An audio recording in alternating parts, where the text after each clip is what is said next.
Hello बच्चों, चलिए आज का हमारा प्रश्न है। दीर्घवृत्त 4x² प्लस 9y² बराबर 36 से बिंदु m, n पर खींची गई स्पर्श रेखा युग्म की स्पर्शी जीवा का समीकरण, जहां एम एन बराबर m प्लस एन व n अशून्य धनात्मक पूर्णांक है। हमें यहाँ से स्पर्शी जीवा का समीकरण ज्ञात करना है।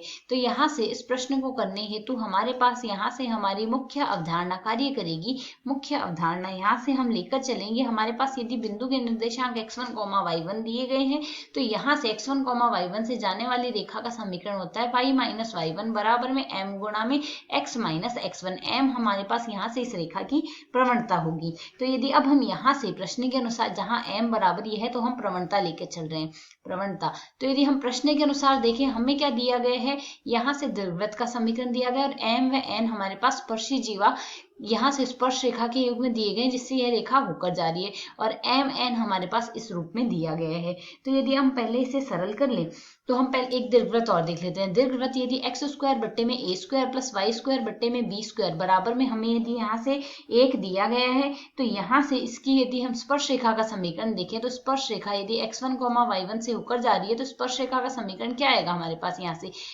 x1 बट्टे में a² आएगा, प्लस में y1 बट्टे में आएगा हमारे पास b² बराबर आएगा हमारे पास यहाँ से 1। अब यदि हम इस प्रश्न के अनुसार लें, हमें क्या दिया गया है, एम एन बराबर में m प्लस n। इस समीकरण को संतुष्ट करते हुए दो अशून्य धनात्मक पूर्णांक है, अर्थात यदि हम इस समीकरण को सरल करें, एम एन माइनस में हम यहाँ से n का पक्षांतरण कर दे, बराबर में आएगा हमारे पास m। यदि हम इन दोनों पदों में से n उभयनिष्ठ ले ले, तो m माइनस 1 बराबर में m आएगा, अर्थात यदि n का मान देखें, n बराबर क्या आ जाएगा, m बट्टे में m माइनस 1, यह मान आ गया। अब यहाँ से m व n हमें क्या दिए गए हैं, m n हमारे पास धनात्मक पूर्णांक है। एक तो मान धनात्मक लेना है, साथ ही पूर्णांक लेना है, धनात्मक भी है साथ में।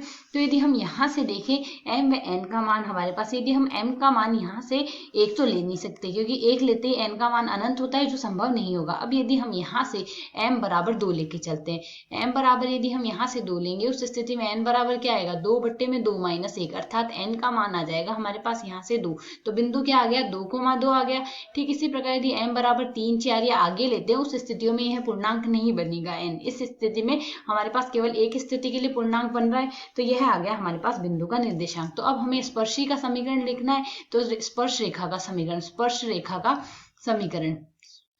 समीकरण हमारे पास क्या आ जाएगा।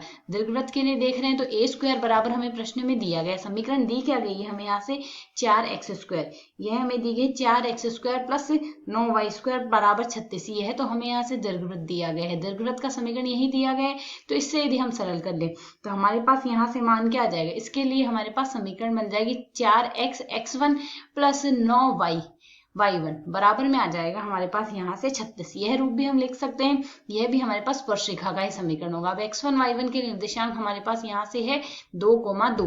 तो यदि अब हम इसमें मान प्रतिस्थापित कर दे, तो मान हमारे पास यहाँ से क्या आ जाएगा, 4x गुणा में आएगा 2, प्लस में 9y गुणा में आ जाएगा हमारे पास 2, बराबर में आ रहा है हमारे पास यहाँ से 36। इस पूरी समीकरण में 2 का भाग दे दें, तो समीकरण क्या बन जाएगी, यहाँ से 4x प्लस का 9y बराबर में 18 आ जाएगा। अब यदि हम यहाँ से विकल्पों से तुलना करें, तो हमारा कौन सा विकल्प यहाँ से, तो यहाँ से हमें समीकरण प्राप्त हुआ है 4x प्लस 9y बराबर 18, अर्थात यहाँ से हमारा विकल्प भी एक सही हल है। आशा है समझ आया। धन्यवाद।